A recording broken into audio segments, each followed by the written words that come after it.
Look! Ew!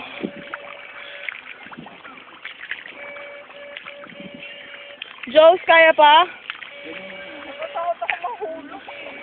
Wow! This is wow! What? Oh, put. Wala, lalim na pala agad nun. Alam ko na feeling ng mga magsasaka.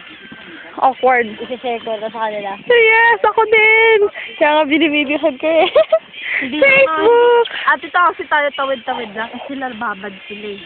O at least alam na natin yung feeling na tumatapak-tapak sa putek, ganyan-ganyan. At least mas ngayon, isi-series na natin ang pagkain ng kanin. Dahil mahirap pa lang. Sunod, malay mo tayo na mag-ano yan. Ano, nabunga ng palay. Dito? Nasira ko yung mga damo. Hala, nahatak ko. Tignan mo, hulog. Kayo dito ate.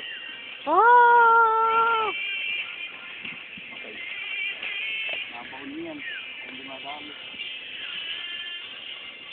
Ay! Ano yun? Joke lang pala.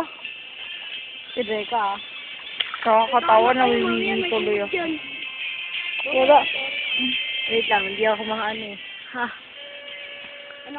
Parang wala. Sabay-sabay Hindi tayo naman siguro mamaya. madumi ito Papa. para mag-infect sugat ko, no? No. Tama lang. Kasi ano naman to, Dapat binalutan mo kanina. hindi naman to kanali. Oo nga. Yun ang ano. Ito ano naman to pala. Pero mo kinakain nga natin yung nandito eh. Oo nga. Meron? Wow. Oh, galing ah. Nice. Buhay. Ang galing na ito. Tapos, kasi ito. May future.